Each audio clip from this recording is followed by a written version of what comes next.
That's ISO.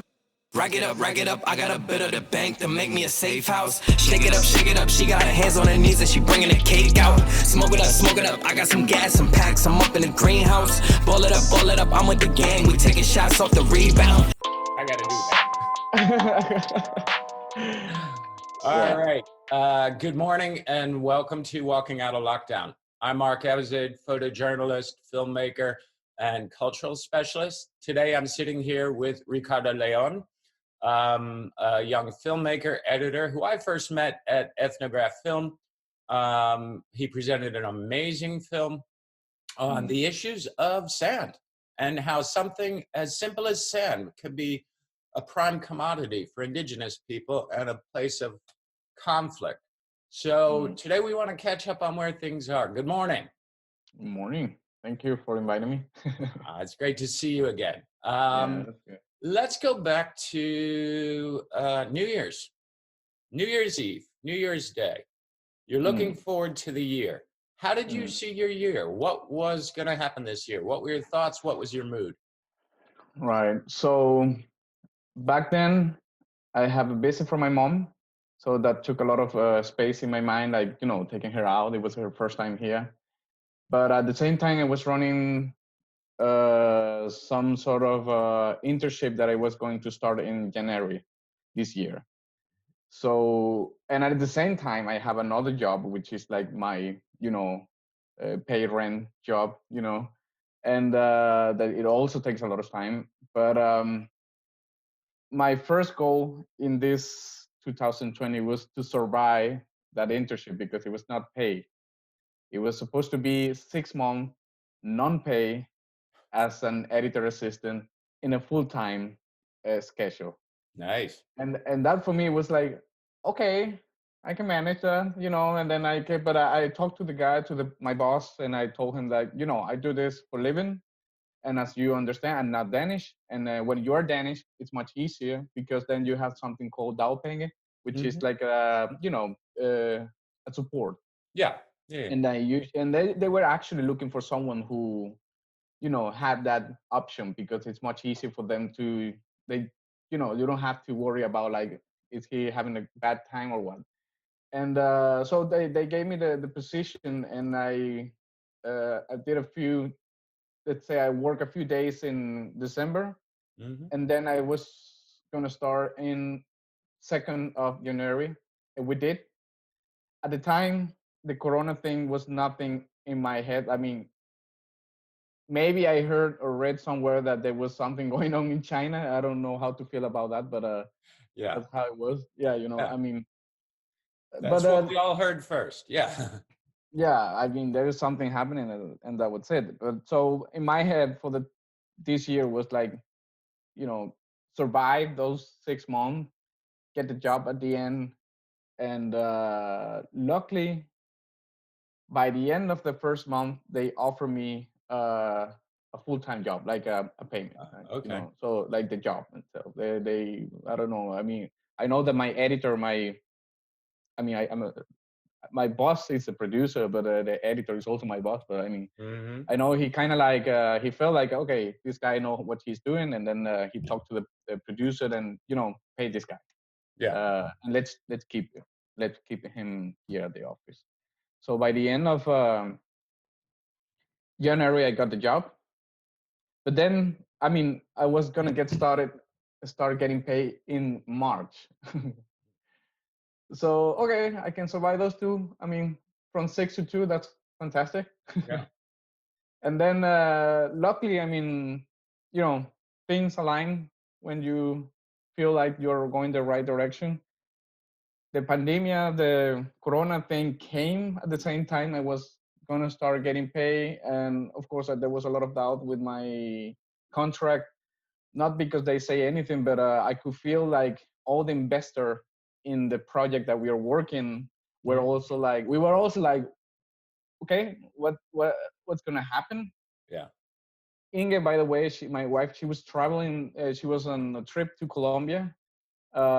She also had her plans of showing the documentary you saw in the community and all that. And so, I think there were at least 2 weeks 1 week. I can't remember the day when Denmark, officially locked down the borders and people should work from home and all that. But at least there was a 1 week where I was like sitting in my computer, like what am I supposed to be doing?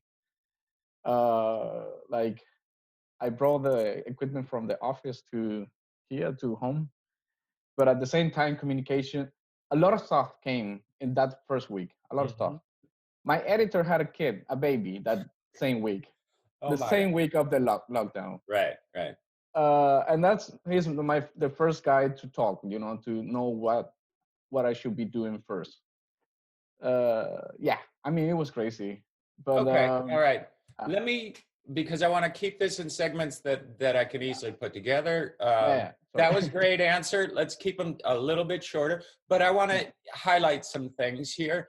One thing I'm not going to spend too much time talking about is the actual lockdown, because I thought a lot of people dealt with a couple issues, but it's really the before and after, okay, to kind of bring people through.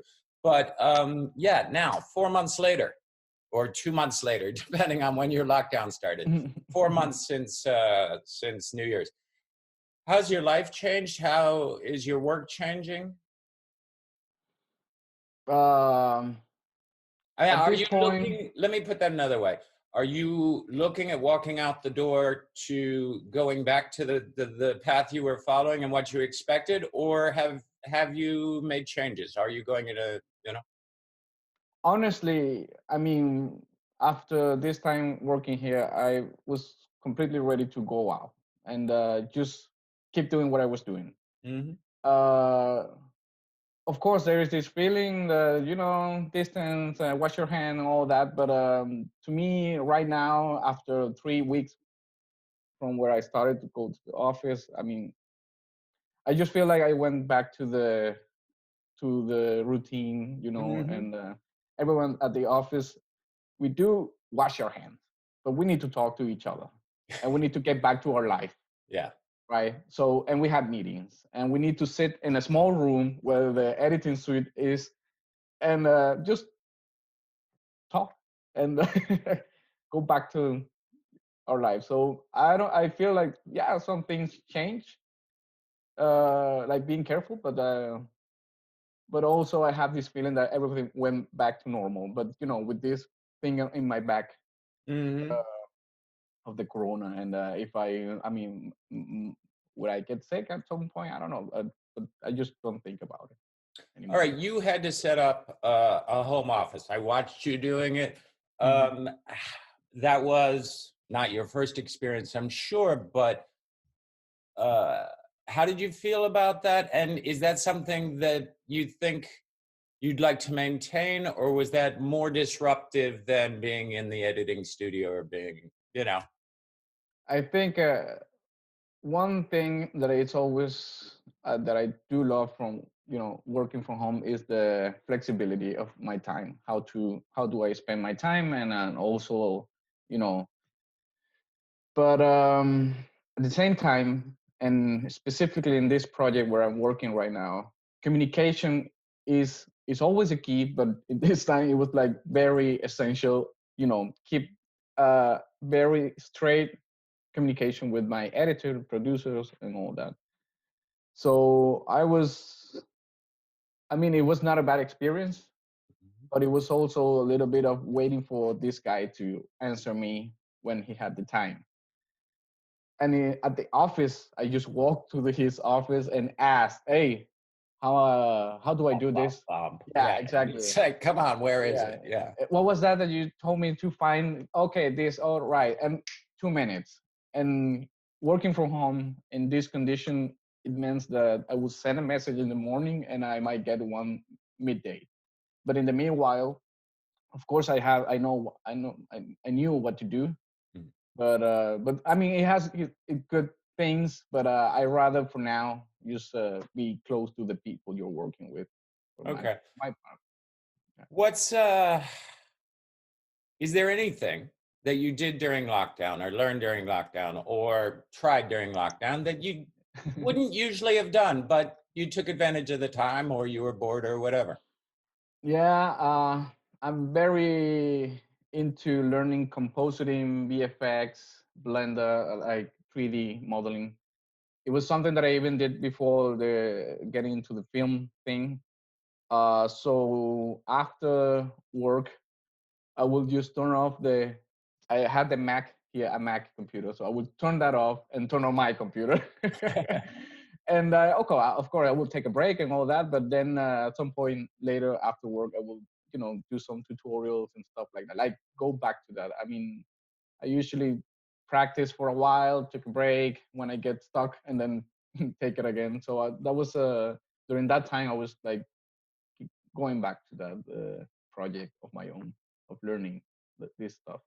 Okay. The first minute you walk out the door, I mean, maybe going to work the first time you really felt like I'm out the door, what is the first thing you wanted? What is the first thing you did? I went to the supermarket to buy beer, actually. Honestly, that was it was a whole discussion with my wife because we were very worried about the whole situation and we were ordering online. But at some point, I mean, we cannot order online and be on a queue for, I don't know, 3 days, because that was more or less what you have to wait. I'm just going to the supermarket as everyone else, and we get that pack of beers and all the stuff we need that we didn't buy.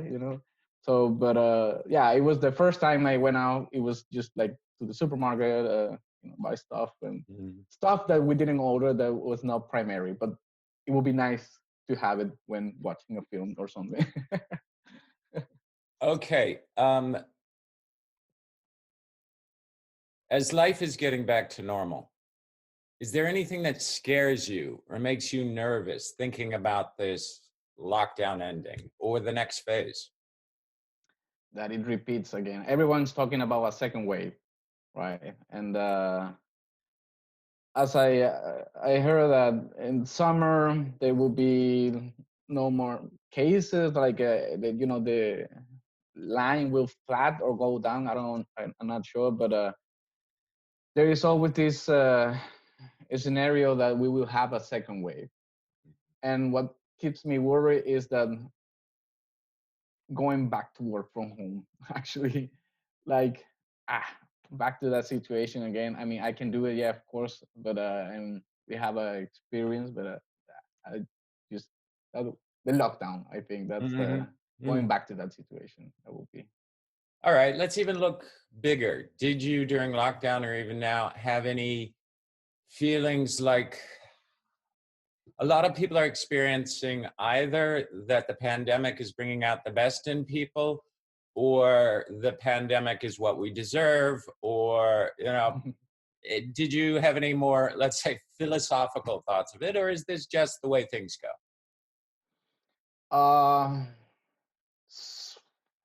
I mean, I in my head, I live in two worlds: Denmark and then Latin America.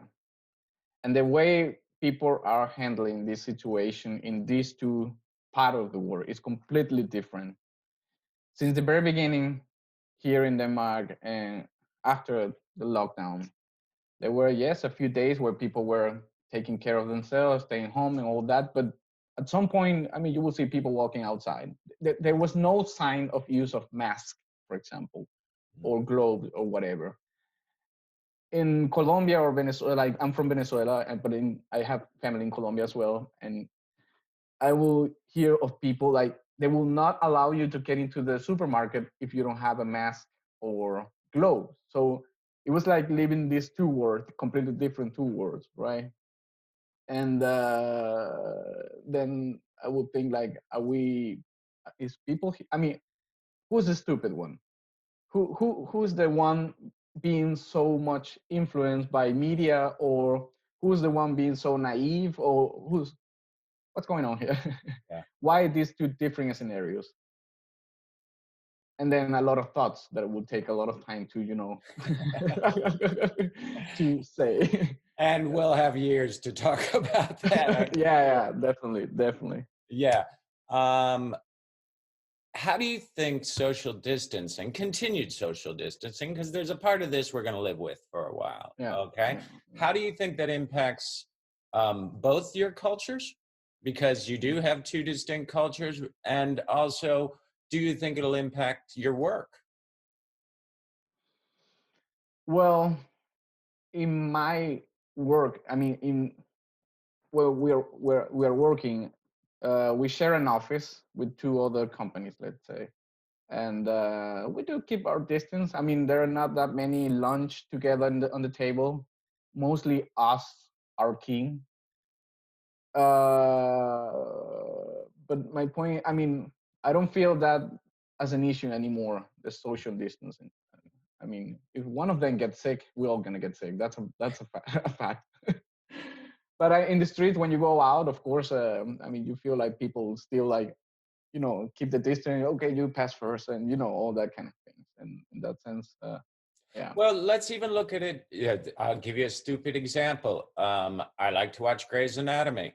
I was 2/3 of the way through the season, and it stops. And I was like, wait, that's not a season ending. What's going on? And I check, and it's like, no, they had to stop filming the season for the coronavirus. So obviously, in editing, in film, and everything, social distancing is impacting at least some of the big productions. I don't know if it's going to impact the smaller ones.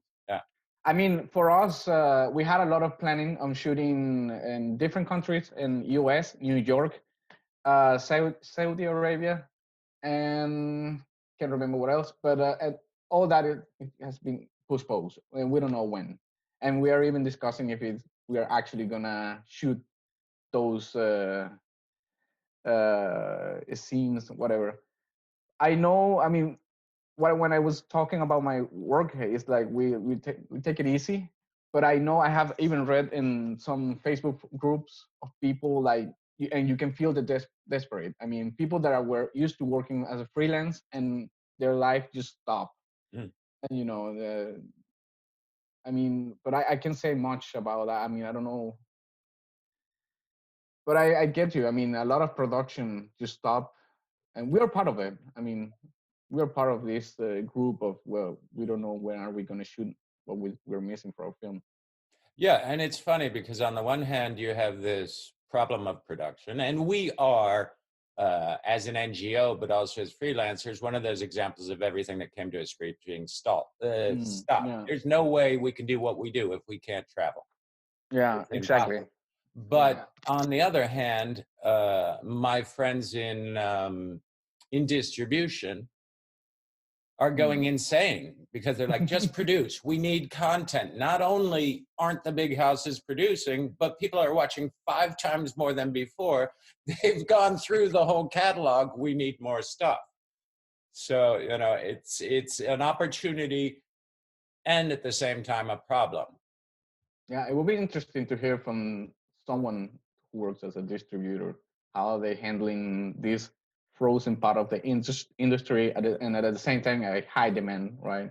That will be interesting to hear. Well, we're going to have that later. I've got a friend of mine who's an Emmy Award-winning editor in California who has worked for MTV and other people and obviously has a good feel of the distribution network. So we're going to be talking to her. And also Kathleen Gray, filmmaker, artist, icon from the 60s and 70s, who released a film at Sundance and got bought in distribution immediately. And now they have to rethink the whole distribution strategy because there's no cinemas to show it in. So we'll get the answers to that somewhere along the line in this series. And that's the point. I think let's talk to each person and find out their piece of the puzzle. And I think then all of us will have more information from which to work. Anything else you want to share with us at this point? I want to share before we go much further because we keep dancing around it. The name of the film is Arena. It's a brilliant film. And you can see the trailer on Real Lives, but you can also see the original, I think, still on Film Freeway and on your site. And I love it. I think it's a great film. I want to see you doing more of that, quite frankly, especially when I see your production shots of you in the canoes. Just, it is the perfect example of that kind of field work. Yeah, that's perfect. It was a really great experience working in this project. and we keep a lot of contact with the people there. And we actually got a message yesterday from one of them saying that they're having a hard time as well because Colombia took like really right away, like really hard, how you call, like a restriction and lockdown. Everyone is supposed to be doing nothing, but nobody has guarantee of, any type of support. And yeah, two things. We talk a lot about going back again, and one of my plans is to see what's the situation now and what can be done. Maybe if I go for a trip of 2 weeks, I might have enough to build something and then, do a second round of, I don't know, but properly with funds and all that. Mm-hmm. That will be interesting. Because I think it's a good example, like a good case to follow for the, I don't know, to focus on this case. And because they still have, I mean, they lost the place, they lost the I don't know how it's called in English, but when they were extracting the sand, the license, they lost the license at all. I mean, nobody's just listening. It's like they don't exist. And when you go through the law and what it's supposed to protect and all that, it's just contradictions everywhere, and they just don't exist. So yeah, it would be nice. I mean, we have talked about going back there. I think it's very relevant. I think what we were looking at doing with the indigenous, which we've had to put on hold, the issue arose there. Now we've got illegal sand mining up there where people are taking it away from the indigenous, and they've already killed a protector of one of the reserves. And at the same time, COVID has entered the indigenous communities, so they're shutting down and isolating. When you're ready to go back, let's talk, because I definitely want to cover this issue from multiple sides. And I think, I think this is something important. I think right now it's kind of hard because, at least for my sake, I feel like entering in this moment, I'm not helping. There's too much going on, and some communities are choosing to isolate, which may be the best thing for them. The last thing I want to do is be the missionary that brings the flu, talking about the 18th century. Yeah. It's funny, when my wife went there the first time to the community around March when she was there, one of the person living there, we know her as having like, this type of personality, like always say really hard stuff, but she don't mean it, And the first thing she said, why you didn't come back after, last time? Did you bring the corona thing? And she didn't think about it. We didn't think about that at the time. I mean, we were not at the bomb didn't explode, like, all the thing, lockdown and all these lockdown things. But yeah, you're right. I mean, we have also another project that we are also have on hold. Well, I'm just waiting for people to answer me. When are they able to be interviewed? That's another thing. And it's a thing of our own, but just waiting for. I'm ready to go out and shoot and do interviews, but it doesn't depend on me. I understand you. If I shoot slow-mo or time-lapse or hyper-lapse of the fields of the farmer next door one more time, I'm going to like kill the farmer. I don't know, but it's the only scene I have. Yeah. Yeah. Anyway, Ricardo, thank you very much. This has been a great call. It's nice to check in with you. I want to keep in touch on your projects much more closely if I can. I think there's a lot of parallels in what we're doing, but I really like what you're doing. Sure. So it would be nice to meet again then. We will. We will. All right. Have a good day. You too. Thanks. Bye. Rack it up, I got a bit of the bank to make me a safe house. Shake it up, she got her hands on her knees and she bringing the cake out. Smoke it up, I got some gas, some packs, I'm up in the greenhouse. Ball it up, I'm with the gang, we taking shots off the rebound.